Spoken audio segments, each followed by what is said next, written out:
हम ASP.NET MVC के अंदर आज जो डिस्कशन करने जा रहे हैं वो बहुत इम्पोर्टेंट है। इससे आपके कई चीजें कंसेप्ट्स हैं वो थोड़े से चेंज होंगे। जो टॉपिक हमें कवर करना है वो है views in MVC application. View bag क्या चीज होती है, व्यू डाटा क्या चीज होती है, इंपॉर्टेंट सिंबल्स कौन से होते हैं, इनकी मदद से हम कंट्रोलर के थ्रू व्यू की तरफ अप्रोच करेंगे। View bag and view data basically क्या है? They are the mechanism to pass data from controller to. ये एक मैकेनिज्म है जिसके तहत आप अपने कंट्रोलर से डाटे को व्यू की तरफ ट्रांसफर कर सकते हैं। वो दो हैं, एक व्यू बैग है और एक व्यू डाटा है।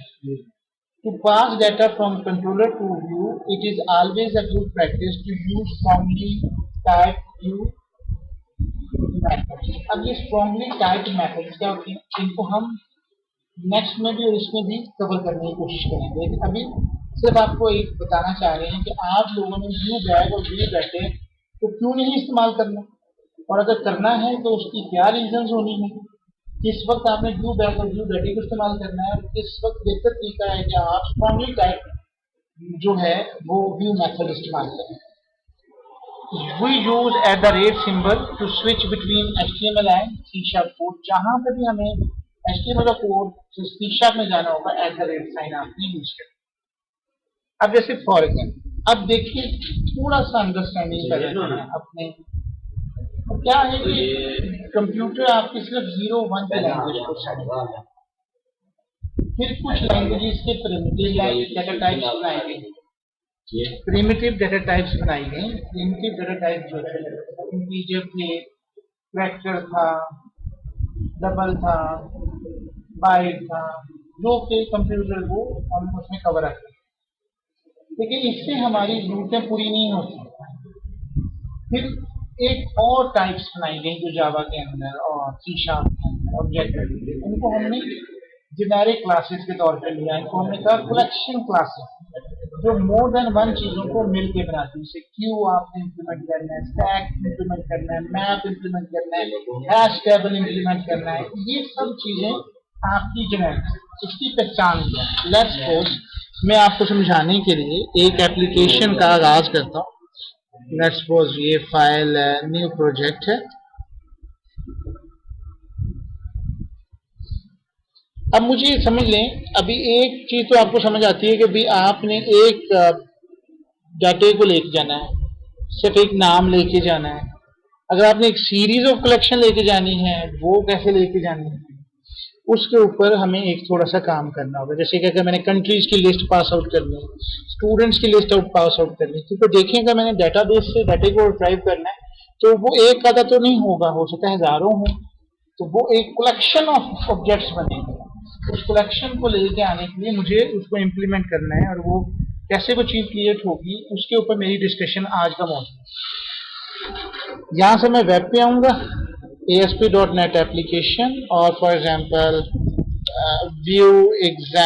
व्यू बैग एग्जाम्पल कह रहे हैं इसको मैं अपने जहाँ पे कोड्स हैं वहां पे रख रहा हूँ।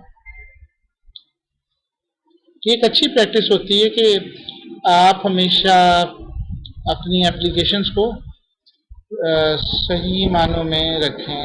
ये क्लास कोड्स को ASP MVC example ASP MVC।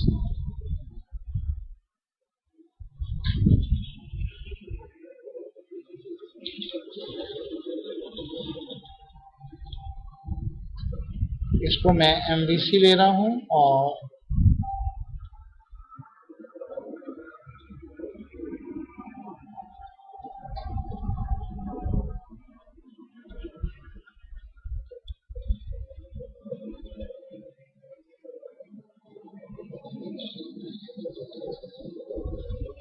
अब जैसे ये कोडिंग को अगर आप देखें, how to add the collection of string, we write the code in the controller. हम फॉर एग्जांपल एक लिस्ट बना रहे हैं, पब्लिक लिस्ट स्ट्रिंग, और फिर हमने उसका एक रिटर्न करवाया। ये जो लिस्ट ऑब्जेक्ट है, लिस्ट इसके फंक्शंस हैं। अगर आप गूगल के ऊपर भी जाएं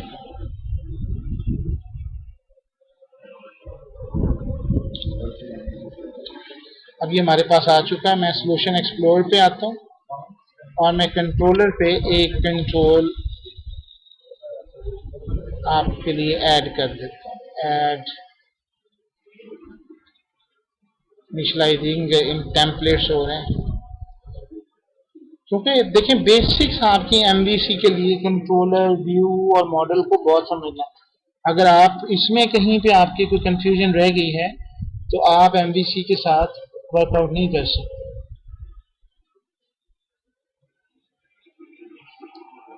अगर बिलफर्ज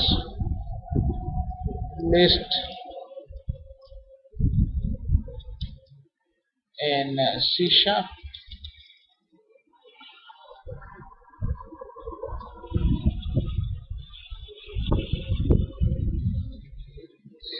ये अगर मैं इसको इस तरह से एक्सप्लेन करना चाहूँ तो what is system dot collections dot generics,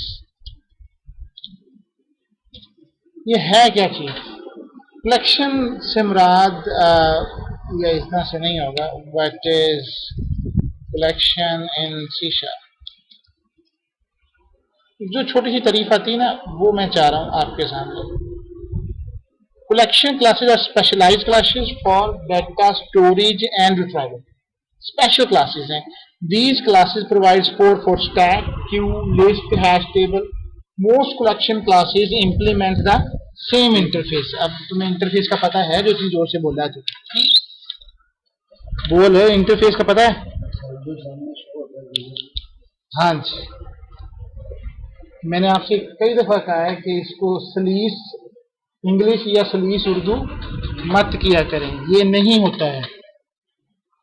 हम MVC 5 एग्जाम्पल ले रहे हैं और मैं एक ऐड कर देता हूँ कंट्रोलर, और इसका नाम फॉर एग्जाम्पल मैं स्टूडेंट कंट्रोलर या फॉर एग्जाम्पल स्टूडेंट करना है, स्टूडेंट कंट्रोलर के नाम से नाम।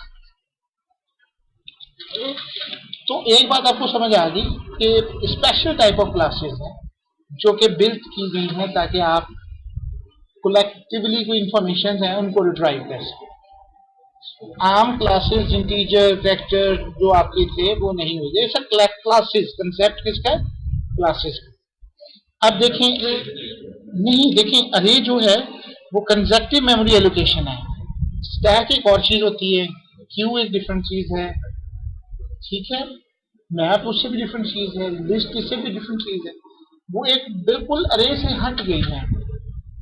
अरे का तो मकसद यही है कि आपने कंजक्टिव मेमोरी एलोकेशन के ऊपर इंडेक्सिंग करनी है, या आपने बहुत सारी चीजों में हमें नहीं चाहिए होती, तो वहां हम क्या करते हैं, फिर हम लोगों ने ये क्लासेस बनाई।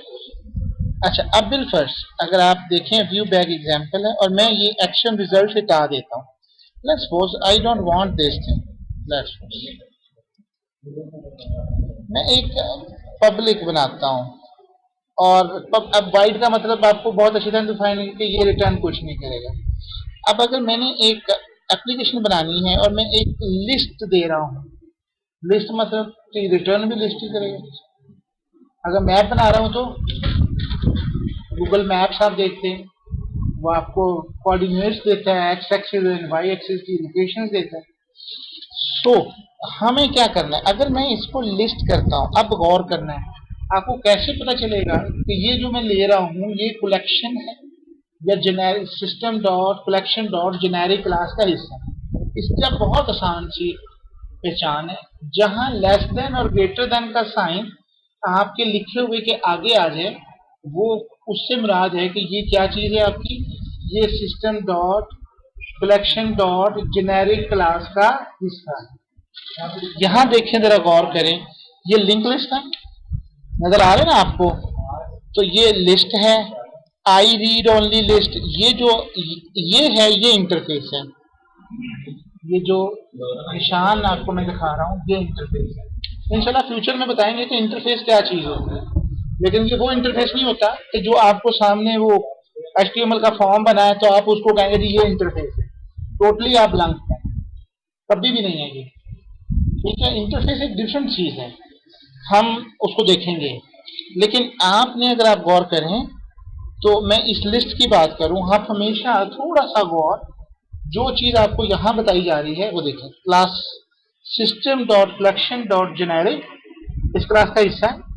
वो कहता है कि represent a strongly tagged list of objects that can be accessed by index, provides method to search, sort and manipulate. Search का तो समझ आती है, सॉर्ट की भी समझ आती है, मैनिपुलेट क्या होता है। अच्छा, ये लिस्ट आ गई मेरे पास। अब जब आपने लिस्ट कलेक्शन क्लासेस की ली है तो ये लेस देन ग्रेटर देन का साइन कभी नहीं आएगा, ये आपने खुद देना है। और इसके अंदर मुझे स्ट्रिंग चाहिए, मैं यहाँ पे नंबर भी ले सकता हूँ। ये डाटा टाइप है जो कि प्रिमिटिव डाटा टाइप है, लिस्ट क्लास है। और ये जी इंडेक्स मैंने बनाया और मैंने ये एरर आ गया फौरन। क्यों? क्योंकि मैंने इसको रिटर्न भी क्या करना है, मैंने इसको लिस्ट ही रिटर्न करनी है और उसकी टाइप भी मैंने देनी है।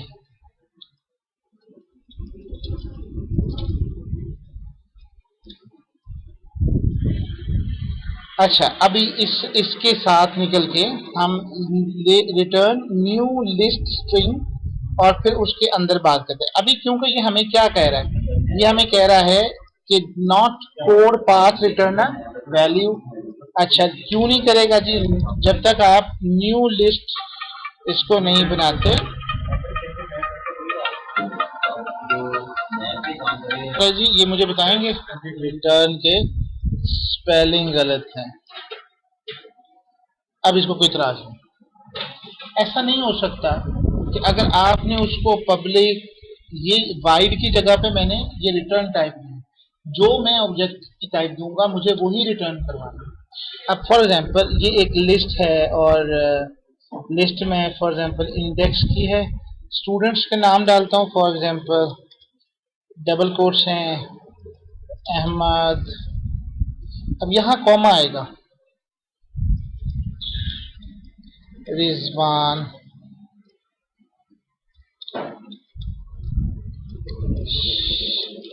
शाहरुख,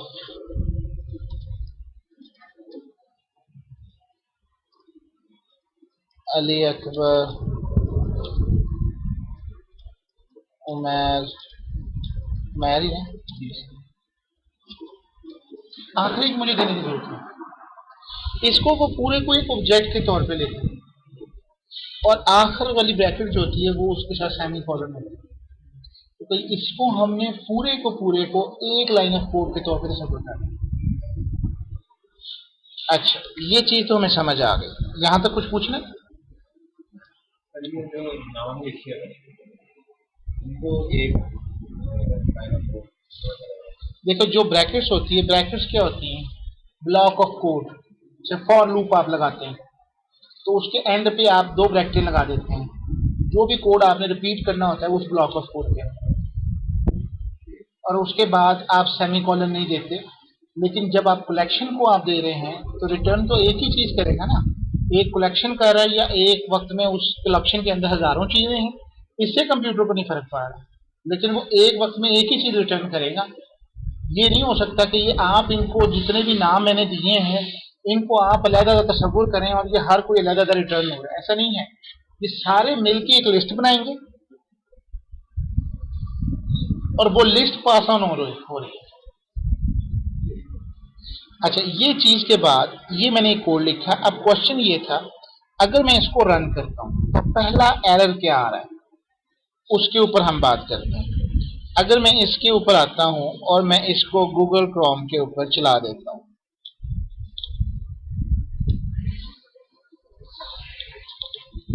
ये आपको जो मैसेज देगा वो कहेगा जी system dot collection dot generic dot list one system dot string. In order to solve this error, we need the views. The view format the data. How to present the data? अब ये basically एक question है कि वो जो data आपके पास आ रहा है उसको आपने किस तरह से रखना है, क्योंकि it's a collection of string है ना। व्यू में आपने रख दिया, सॉरी कंट्रोलर में रख दिया, व्यू के अंदर जाकर ये किस तरीके से रिप्रेजेंट होगा। लिस्ट की सूरत में डिस्प्ले होना है, टेबल की सूरत में डिस्प्ले होना है, किस तरह से इसमें डिस्प्ले होना। अगर आपके पास नाम है तो जहां से बात आप एक एक करके तो नहीं ना लेंगे, आपको इसके लिए क्या करना होगा, लूप लगाना होगा। अब लूप कैसे लगता है वो हम इसके अंदर चेकआउट करेंगे। ये रिसोर्स का तो मसला वैसे ही हो गया ना। तो स्टूडेंट है ना हमारा कंट्रोलर, एरर सेम आ गया। इसका मतलब है कि मुझे इसके लिए क्या बनाना पड़ेगा, एक व्यू बनाना। अब हमें ऐड व्यू कर रहे हैं, यहीं से आपने समझना है स्ट्रॉन्गली टाइप व्यू से क्या मुराद है और व्यू से क्या मुराद है।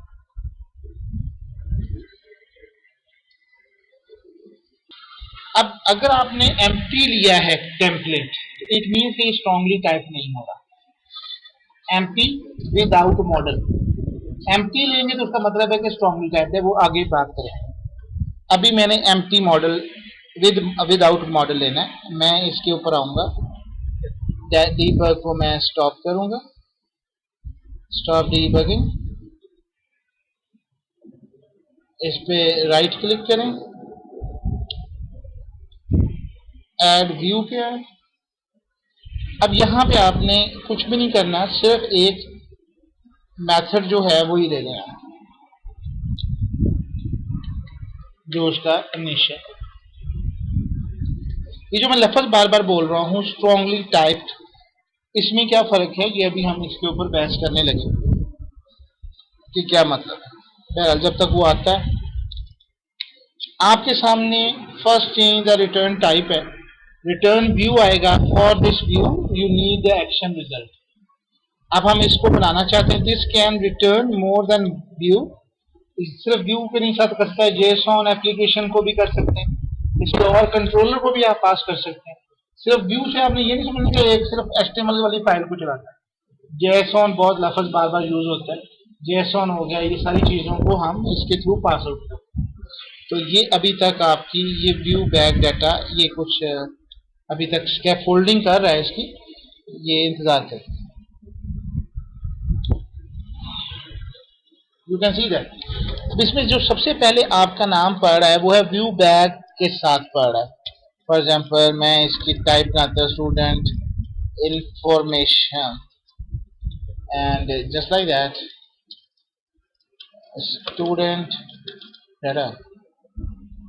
अब मुझे ज़ाहिर सी बात है अगर मुझे इसको डिस्प्ले करवाना है तो इसको चेक करने के लिए कि मेरा ये मैंने अभी व्यू बनाए हैं इसकी क्या कंडीशन है, ये डेटाबेस से कैसे मतलब डेटाबेस कह रहा हूँ .NET फ्रेमवर्क में इसकी क्या है।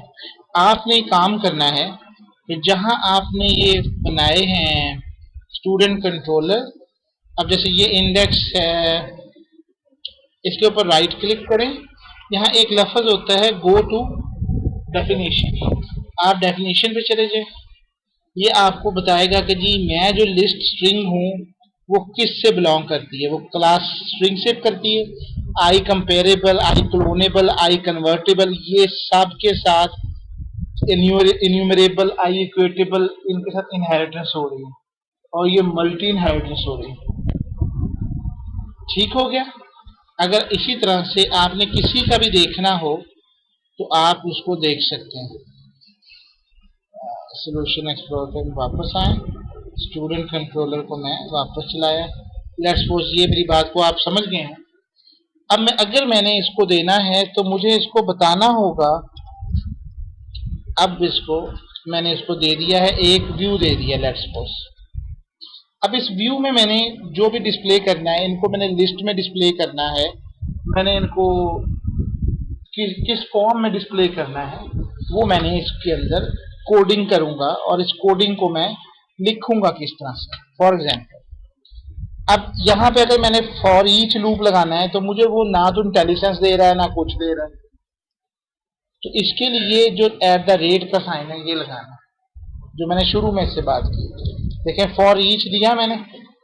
अब इसके बाद अब इसके अंदर मेरा डाटा कहाँ पे पड़ा हुआ है, मेरा डाटा लिस्ट के अंदर पड़ा हुआ है, उसको मैंने व्यू बैक के अंदर या क्या सूरत हाल है इसके अंदर दिखाने के लिए आपके पास यहाँ पे आए।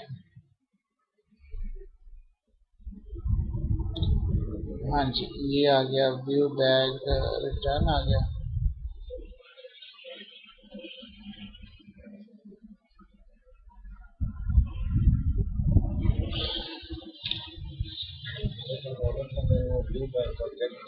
हाँ जी, यही वाली बात करने जा रहा हूँ।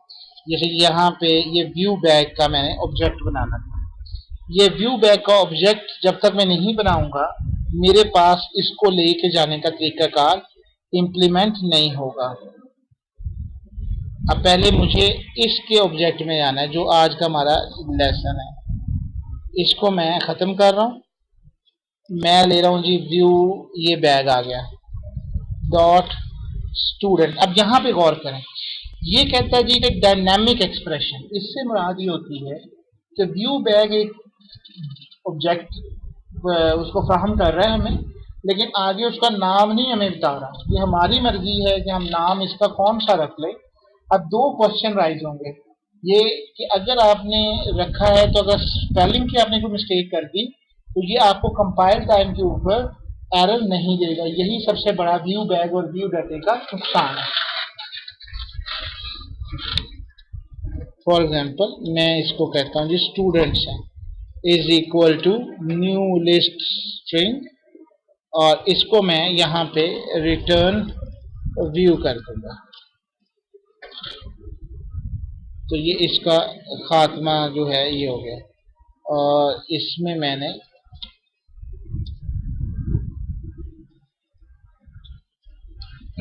रिटर्न व्यू हो गया, ये परफॉर्म किया। अब जब मैं ये काम कर लूंगा, जैसे कि यहाँ देखें रिटर्न व्यू, और ये मैंने व्यू बैक किया, लेकिन यहाँ पे न्यू लिस्ट स्ट्रिंग मैंने जिस तरह से किया, इट मीन्स कि it was a method new list strings. अच्छा, अब हमें ये क्यों कह रहा है view result overload can not implicitly collection dot list class. इसको ऐड व्यू करें एम्प्टी विदाउट मॉडल। चलो, ये इंडेक्स मेरे पास आ चुका है, इसको उसने रिप्लेस कर दिया मेरे इसके साथ स्टूडेंट इंफॉर्मेशन।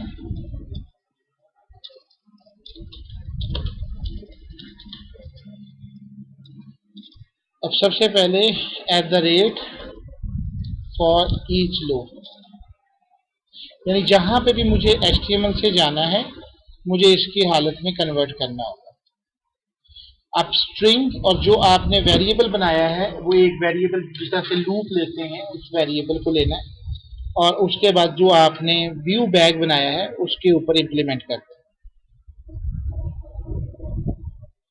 फॉर एग्जाम्पल मैं चाहता हूं कि ये UL में आए, तो ये UL के अंदर लिखा, UL अनऑर्डर लिस्ट के लिए है, उसके अंदर मैंने एट द रेट लगाया, फॉर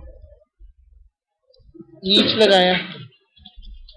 अब मैंने इसका string for example std in view bag आ गया डॉट स्टूडेंट। इसके अंदर मैंने दो लगाए लूप्स के अंदर, और li, और इसके अंदर मैं कहता हूं जी std।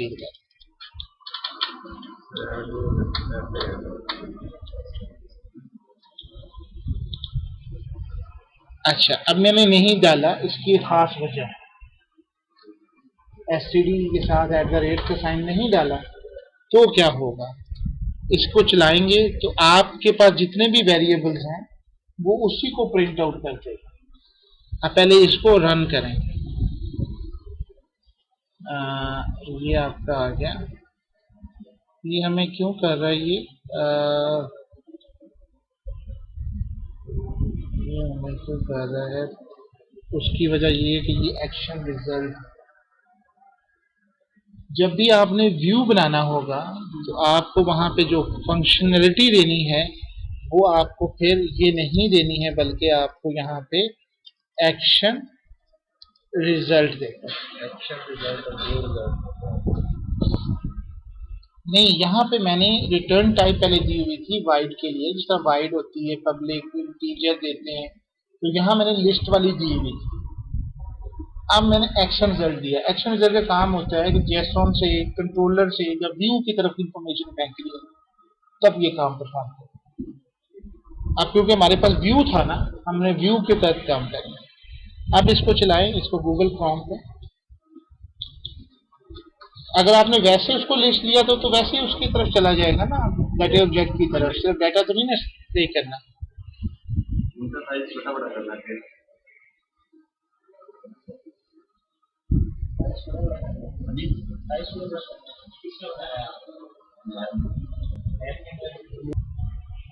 जैसे ही आपने उसको दिया तो एक एरर आपके सामने और है।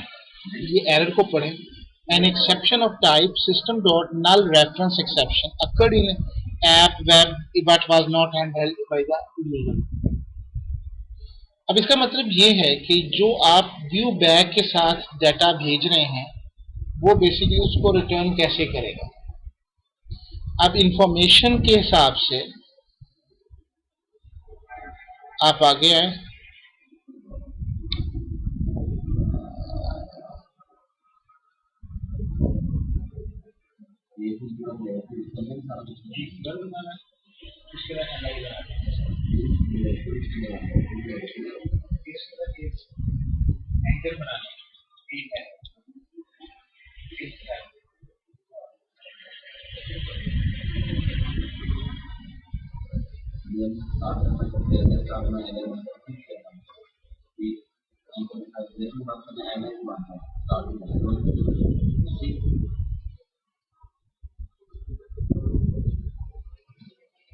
अब अगर आपने स्ट्रिंग दिया है और वो व्यू बैक के साथ जो उसकी प्रॉपर्टीज हैं वो इन लाइन नहीं है तो आपका एरर ये अक्कर कर सकता है।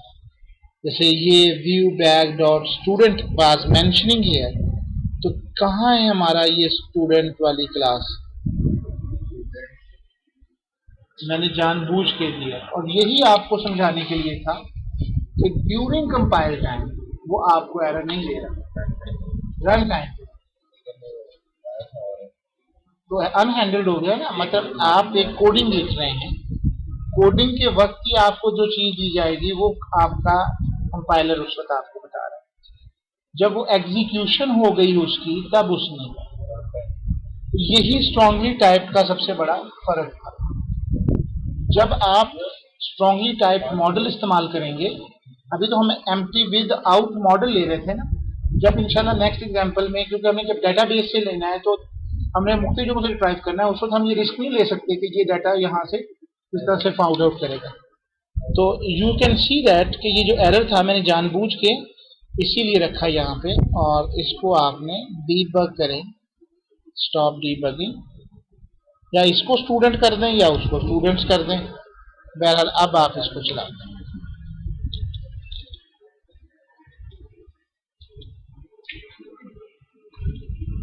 मेरी अब कोशिश ये है कि आपको ये सारे एरर जो हैं वो साथ के साथ ही आप इनको देख लें, ताकि अगर इसमें कोई प्रॉब्लम आपको नजर आती है तो वो आप उसको उसी वक्त हल करें।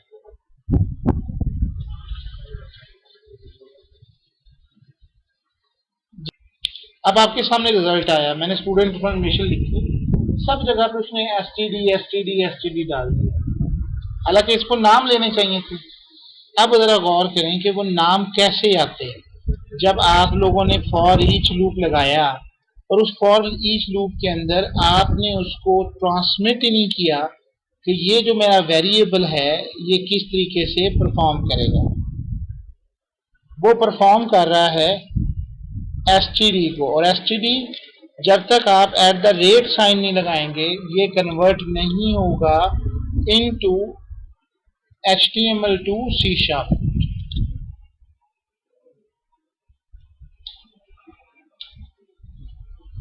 Now you can see that तो मैंने इसके अंदर जो है वो वैल्यूज जो हैं वो रिट्राइव होंगी, और जो हमने स्टूडेंट्स के अंदर दी थी दैट विल बी। ये बेस है, कल को जब हम डेटाबेस बना के उसमें से वैल्यूज को ड्राइव करेंगे, जो मैंने कल आपको कल करवाया था, वो इसी लैंग्वेज के तहत ही उठाया जाए। अभी ये पहले नॉन स्ट्रांगली टाइप के साथ देख रहे हैं। बैग की समझ आ गई आपको? तो ये भी आपको मतलब पता चल गया स्ट्रांगली टाइप से मेन है कि बहुत मजबूती ना जुड़ा हुआ है, ऐ नहीं कहना। समझ गए मेरी बात को? अच्छा, ये आपके सामने सारा रिजल्ट कवर अप हो गया। At the sign with the variable name. अब view bag and view data के अंदर बेसिक फर्क क्या है? Both view data and view bag are used to pass data from controller to a view data is the dictionary of objects that is stored and retrieved using string key. क्या करता है? एक dictionary बनाता है। Dictionary होती है ना, आपका नाम, मुख्तलिफ चीजों का, उसका एक नाम, छोटा अल्फाज लिखा होता है, फिर आगे उसकी तफसील लिखी होती है, ऐसे ही है ना। जैसे डॉग लिखा होगा तो डॉग के आगे उसकी पूरी तफसील होगी। जैसे ह्यूमन है, ह्यूमन एक लफ्ज है, ह्यूमन के आगे उसकी पूरी तफसील होगी। तो वो जो आपका व्यू डाटा लिखने के बाद इसकी डबल कोट्स के अंदर होता है, इसको हम की कहते हैं, और उसके आगे आपने जो भी वैल्यूज देंगे। View bag uses the dynamic feature, यानी उसने छोड़ दिया, अब आप अपनी मर्जी से जो भी नाम रखना चाहें वो रख सकते हैं। Introduced into a C sharp, it allows an object to have properties dynamically added to. View bag जैसे डॉट योर प्रॉपर्टी, जैसे रिजवान की आंखें, रिजवान के कान, रिजवान अब मोबाइल, पहले नहीं था, अब आ सकता है, डायनामिक हो गया ना। अब कल को आप आईपैड होता है, आज से 10-15 साल पहले नहीं था, तो फिर ये अब रिजवान का आईपैड है। एक न्यू डायनामिक प्रॉपर्टी आपने यहाँ पे ऐड कर दी। व्यू बैग के बाद अब इंपॉर्टेंट पॉइंट क्या है? Does not provide compile time error. नहीं बताता कि गलत कर रहे हैं, कि अगर बताता तो मैं वहां बता देता। ये जब बड़ा जहन में फर्क रखा करें, जब आपसे कई इंटरव्यूज होते हैं तो वो यही पूछते हैं आपसे। For example if you misspell key और प्रॉपर्टी नेम तो तानो नहीं दसेगा। Would you not get any compile time error? You get to know about the error only at, चल गया तो फिर दसन का फायदा। Initially, intensely, view bag properties are stored as named values or pairs in the view data dictionary. To pass data from controller to view, it's always a good practice to use strongly typed model over view bag and view data. कोई पूछ लेगा जी मैं view bag ना करना है, ये view data के साथ करना है। अगर छोटा मोटा काम हो रहा है तो फिर तो व्यू बैग व्यू डाटा ले भी जाए तो कोई प्रॉब्लम नहीं। लेकिन अगर आप डेटाबेस से कोई चीजों को करने जा रहे हैं तो फिर व्यू बैग और view data is not a good approach. Strongly type view model provide compile time error checking, पहले ही दे देते। अब ये देखें, change the name of the object dynamically property but do not change in the view. मैंने अभी आपके सामने students और स्टूडेंट करके ये काम मैंने कर दिया, तो ये आपके सामने नल रेफरेंस एक्सेप्शन आ गई। ये मैंने इसलिए रीड भी कर रहा हूं और इसको आपने हल करना है। Syntax is just like the session और कुकीज जो आपने बनाए, ब्रैकेटें और उनके दरमियान एक टोकन लेना। You view data does not use the dynamic property, you will declare a string task. अब मैंने दिया हुआ है, मैंने इसको इंप्लीमेंट नहीं कर रहा, इट्स योर टास्क कि आप इसको व्यू डाटा के थ्रू भी सेम यही काम परफॉर्म करेंगे। व्यू डाटा मैं पहले करवा चुका हूँ, अब उसी लूप के अंदर आएंगे। लेकिन अब यहाँ पे थोड़ा सा फर्क है। अब मैंने व्यू डाटा तो साथ में दिया, लेकिन मुझे उसकी कास्टिंग भी करनी पड़ गई। व्यू बैग में मुझे कास्टिंग नहीं करनी। कास्टिंग एक चीज को आप दूसरी हालत में तब्दील करते हैं। जैसे for example Kapil Sharma show आता है, उसमें गुत्थी है, वो लड़का है लेकिन लड़की बनी हुई है, कास्ट हिंदू है, मुसलमान बना हुआ है, ड्रामे में किरदार बना हुआ है, वो उसके हिसाब से बना हुआ है। वो एक्चुअली चेंज नहीं हो रहा, सिर्फ फॉर द टाइम भी। जैसे फजाक पर ये हम क्यों करते हैं? आपने एक लिया हुआ था, इंटीजर लिया हुआ, आपके सारे प्रोग्राम में आपको इंटीजर वैल्यू चाहिए, एक जगह आपको बाइट में चाहिए। आप याद रखें, दो तरह की कास्टिंग्स होती हैं, एक इम्प्लिसिट कास्टिंग होती है और एक एक्सप्लिसिट कन्वर्जन कहते हैं आप। एक तो वो टाइप होती है जो ऑटोमेटिकली कंप्यूटर आपके लिए परफॉर्म कर देता है। हमेशा छोटी चीज बड़ी चीज में जा सकती है, इसके लिए कंप्यूटर आपसे नहीं पूछेगा। लेकिन अगर बड़ी चीज छोटी में जा रही है तो फिर डाटा डिस्कार्ड होने का खतरा है, फिर आपसे पूछेगा। तो जब आप इसको करेंगे तो देन इट्स वाज सेम। तो thank you very much and Allah.